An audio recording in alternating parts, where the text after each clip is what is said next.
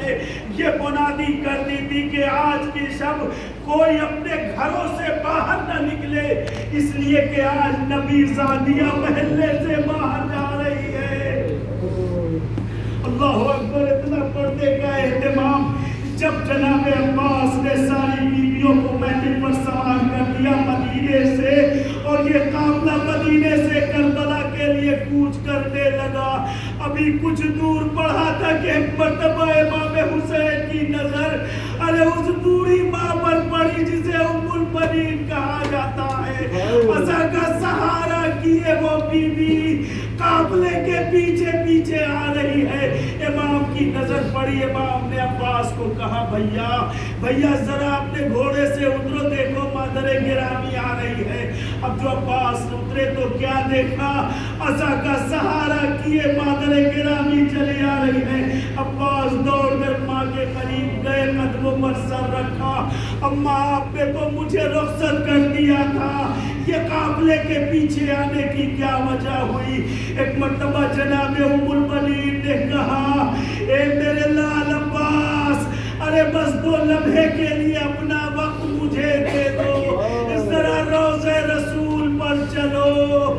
عباس کو لے کر روضہ رسول پر آئی، ادھر دیکھا ادھر دیکھا، جب کوئی نظر نہیں آیا، میں ایک مرتبہ روضہ رسول پر پہنچ کر اپنے سر سے جناب ام البنین نے ردا کو ہٹایا، عباس کا ایک ہاتھ لیا، لے کر اپنے سر پر رکھا، ایک ہاتھ ذریعے رسول پر رکھا اور کہا، بیٹا یہ بتاؤ تمہارے ہاتھ کہاں ہے؟ جناب عباس نے کہا، مادر گرامی میرا ایک ہاتھ روضہ رسول پر ہے، ایک ہاتھ آپ کے سر پر ہے۔ 3 مرتبہ اقرار لینے کے بعد ایک مرتبہ ماں ام البنین نے کہا، بیٹا اسی حالت میں وعدہ کرو تمہارے ساتھ تمہاری بہنیں جا رہی ہے، اے بیٹا جب تک تمہارے بازو سلامت رہیں گے سکینہ کو تماچے نہ لگنے پائے۔ جزاکم ربکم خیر الجزا۔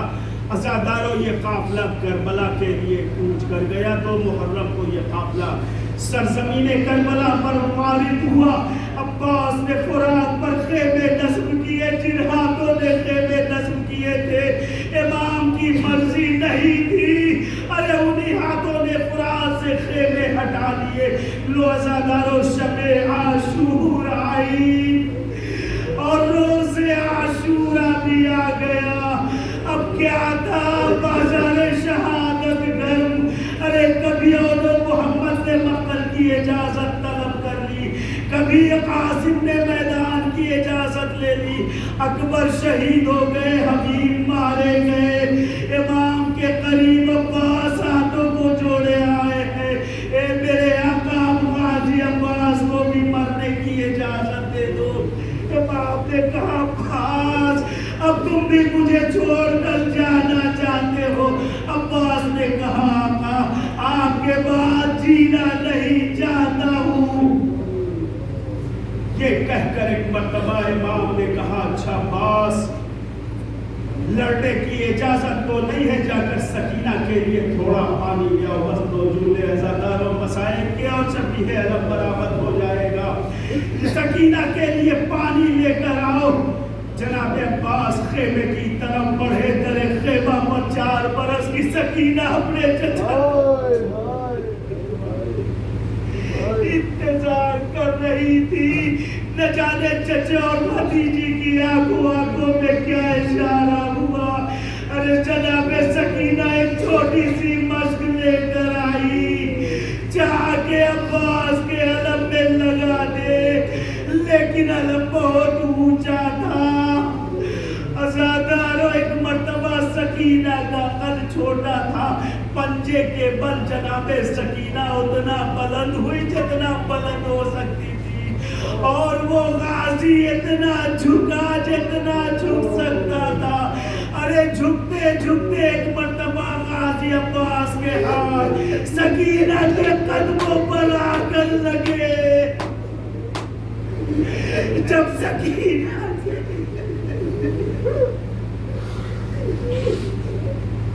جب سکینہ کے قدموں پر غازی کے ہاتھ آئے، ایک مرتبہ سکینہ نے اپش کو پھینک دیا۔ اے چچا، آپ کو معلوم ہے میں 5 بابوں کی رشتہ دار ہوں، میں سکینہ آپ سے وعدہ کرتا ہوں آج آپ کے ہاتھ سکینہ کے قدموں تک پہنچے ہیں۔ اے میرے چچا، ارے آج کے بعد آپ کا یہ ہاتھ کبھی پیچھے نہیں ہوگا، یہ ہاتھ ہمیشہ علم کی شکل میں بلند رہے گا۔ اسادارت پوری کائنات میں غازی عباس کا علم ارے اتنا سر بلند ہے کوئی جھکا نہیں سکتا۔ لو اسادارو عباس مقتل کی طرف چلے، مشق سکینہ علم میں لگایا لے کر فرات پر پہنچے۔ ارے فرات پر پہنچنے کے بعد مشق سکینہ بھرا لے کر فرات سے باہر آئے۔ ارے شقی نے ایک مرتبہ ارے عباس کے ہاتھ قلم کیے، ارے عباس نے علم کو دوسرے ہاتھ میں لیا، دوسرا ہاتھ بھی قلم ہو گیا۔ ایک شقی نے عباس کے سر پر ایسا ارے